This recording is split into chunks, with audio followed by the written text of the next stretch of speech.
अस्सलाम वालेकुम व्यूअर्स। आज हम बात करेंगे फंडामेंटल राइट्स पे, जो कि हमारे कॉन्स्टिट्यूशन 1973 के कॉन्स्टिट्यूशन में डिस्क्राइब हैं। बेसिकली जो हमारा आइन का चैप्टर फर्स्ट है, आर्टिकल 8 से 28 तक, ये कम्प्लीटली हमारे फंडामेंटल राइट्स के अबाउट है।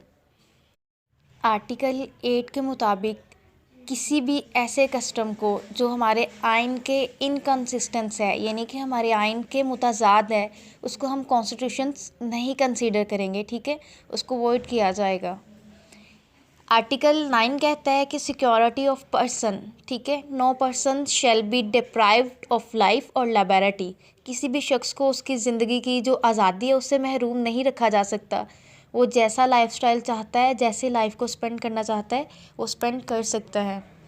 आर्टिकल 10 है, इसमें ये कहा जाता है कि no person who is arrested shall be detained in custody being informed, कि कोई भी शख्स जिसको हिरासत में या उसको नज़रबंद करना है, उससे पहले उसे इन्फॉर्म किया जाएगा। उसे बिना इन्फॉर्म के आप अरेस्ट नहीं कर सकते।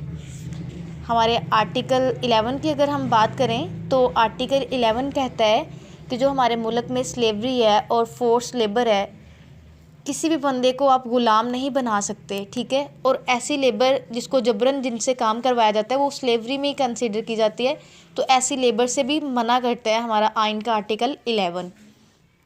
आर्टिकल 12 की अगर बात करें तो ये प्रोटेक्शन अगेंस्ट रेट्रोस्पेक्टिव पनिशमेंट, जो हमारी रेट्रोस्पेक्टिव पनिशमेंट है उसके अगेंस्ट हमें प्रोटेक्शन देता है। प्रोटेक्शन कैसे देता है? कोई भी शख्स है, उसने कोई आज एक जुर्म किया है, कोई काम किया है, लेकिन अभी इसके अगेंस्ट कोई आइन नहीं बना था, कोई लॉ नहीं बना था। उस शख्स को 1 साल बाद बनने वाले आइन में अगर लिख दिया जाता है कि ये काम है, इसको जुर्म कंसीडर किया जाएगा। मसलन इस्लाम के आने से पहले जो शराब थी वो हराम थी, ठीक है, उस पर कोई पनिश नहीं थी, हराम नहीं थी, तो उस पर कोई पनिशमेंट भी नहीं थी, कोई सज़ा नहीं थी, और इसके अलावा वो उसको हराम भी नहीं कहा गया। ठीक है, इसी तरह अगर कोई भी बंदा है वो आज कोई काम कर रहा है, ना वो कानून है ना वो जुर्म है, ठीक है, तो उसको अगर 1 साल बाद उसी बात पे वो एक कानून बन जाता है तो उसको उसकी सज़ा नहीं दी जाएगी। जो आइन जो कानून जिस दिन बनता है उसको जब इम्पोज किया जाता है तो उसके बाद जो शख्स वैसा काम करेगा तो फिर उसको पनिशमेंट दी जाएगी। हमारे आइन का जो आर्टिकल 13 है वो क्या कहता है? प्रोटेक्शन अगेंस्ट डबल पनिशमेंट, तो कोई भी शख्स है उसने कोई काम किया है तो उसको उसकी सज़ा एक दफ़ा दी जाएगी, एक ही काम पे उसको डबल सज़ा नहीं दी जा सकती।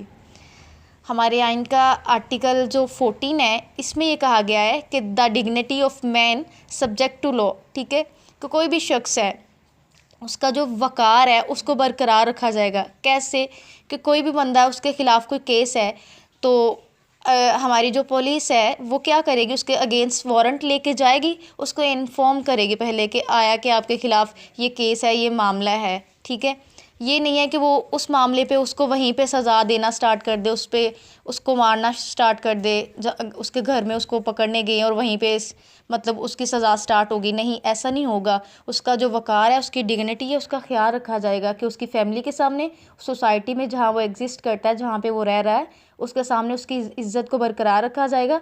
उसको बाइज़्ज़त आप अदालत में लेके जाओगे, वहाँ पे उसकी बात को सुना जाएगा, उसके बाद उसको पनिश किया जाएगा। हमारे आइन का इसी तरह आर्टिकल 15 है।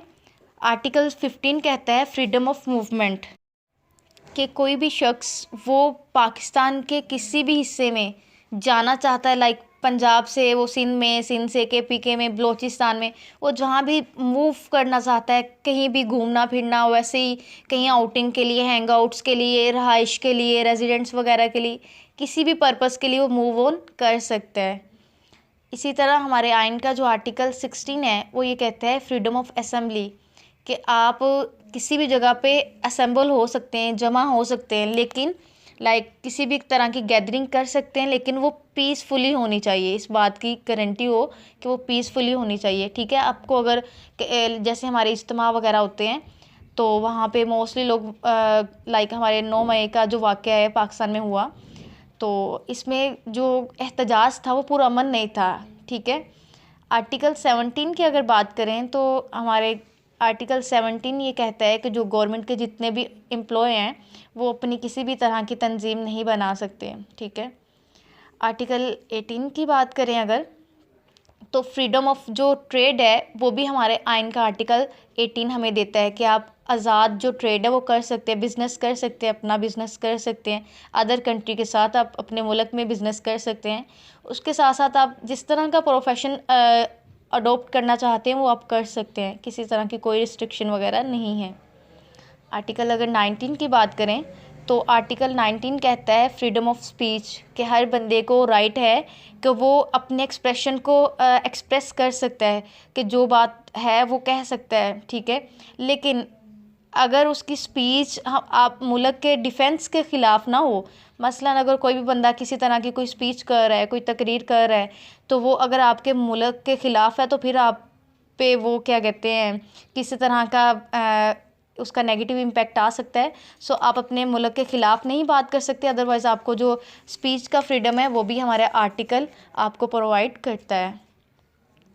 बात करें अगर हम आर्टिकल 20 की, तो आर्टिकल 20 कहता है कि जो फ्रीडम टू प्रोफेस रिलीजन्स, जो आप कोई भी शख्स है किसी भी मज़हब से उसका ताल्लुक़ है, ठीक है, हर शख्स को राइट है कि जिस मज़हब का भी है वो अपनी इबादत गाह जो है, लाइक मुसलमानों की मसाजिद हैं, जो हमारे क्रिश्चन हैं उनके गिरजे हैं, इसी तरह हमारे जो अदर मिनॉरिटीज़ है लाइक हिंदुज़म जो है, हिंदू वगैरह है, तो उनके वो मंदिर वगैरह हैं, तो वो अपनी जो इबादत गाहें हैं वहाँ पे जा सकते हैं, अपनी प्रैक्टिस कर सकते हैं अपने मज़हब की। इसके साथ साथ वो अपने रिलीजन को प्रोपोगेट भी कर सकते हैं, यानी कि उसकी तबलीग भी कर सकते हैं। आर्टिकल 21 की बात करें अगर, तो सेफगार्ड अगेंस्ट टैक्सेशन, कि जो टैक्सेशन है उसको उसमें भी ये तहफ़्फ़ुज़ देता है किनको, माइनॉरिटीज़ को। लाइक जो ज़कात है वो मुसलमानों पे लाजिम है हर साहिब इस्तात पर, तो लेकिन ये है कि अक़लियत पे ज़कात तो नहीं ना इम्पोज़ की जा सकती। सो हमारी जो स्टेट है वो इस बात की सेफगार्ड देता है माइनॉरिटीज़ को। आर्टिकल 22 की अगर बात करें, तो आर्टिकल 22 कहता है कि जो safeguards as to educational institutions, जो हमारे तालीमी अदारे हैं वहाँ पे भी आपको तहफ़्फ़ुज़ दिया जाता है किस बात का, कि एक जितनी भी माइनॉरिटीज़ है, लाइक किसी बंदे को किसी तरह की रिस्ट्रिक्शन नहीं है कि वो दूसरे बंदे की जो वर्शिप है, उनकी वर्शिप की कॉन्फ्रेंस वगैरह है, किसी भी तरह की कोई सरमनी है, लाइक अगर मुसलमानों के अदारों में कोई ख़त्म नबूवत के ऊपर कोई कॉन्फ्रेंस है, तो वो ज़रूरी नहीं है कि वो कोई क्रिश्चियन बच्चा भी उसको अटेंड करे या कोई हिंदू बच्चा भी उसको अटेंड करे। तो ये आप पे लाजमी नहीं है कि आप अदर रिलीजन की जो सरमनी है और कॉन्फ्रेंस वगैरह है उसको अटेंड करो। आर्टिकल 23 की अगर बात करें, प्रोविजंस एज टू प्रॉपर्टी, के जो हमारी प्रॉपर्टी है, हर बंदे को ये राइट है कि वो अपनी जितनी जायदाद को चाहे वो एक्वायर कर सकता है, वो ले सकता है, उसको कोई तरह की ममानत नहीं है कि वो इतनी जायदाद रख सकता है या इतनी नहीं रख सकता, ठीक है। 24 आर्टिकल की अगर बात करें, तो प्रोटेक्शंस ऑफ प्रॉपर्टी, ये हमारी जो जायदाद है उसको भी प्रोटेक्शन फ्राहम करता है। कैसे फ्राहम करता है प्रोटेक्शन, कि कोई भी शख्स है अगर उसके नाम इतनी जायदाद है, लाइक आप कह लो कि इतने मरले या इतनी उसके पास ज़मीन है, तो कोई भी स्टेट या कोई भी शख्स उससे उसकी जायदाद को छीन नहीं सकता, ठीक है, जो कि उसके लॉ में मेंशन है कि इस बंदे के पास कानून के मुताबिक जितनी उसके पास है उसमें से वो कोई भी शख्स उससे जायदाद उतनी छीन नहीं सकता। 25 आर्टिकल की अगर बात करें, तो इक्वालिटी ऑफ सिटीज़न, कि हर शख्स जो पाकिस्तान का शहरी है उसको ये राइट है कि वो सब बराबर है, तालीम का हक भी सबका एक जैसा है, लाइफस्टाइल भी जो इंसान जैसा चाहे वो अडोप्ट कर सकता है, ठीक है।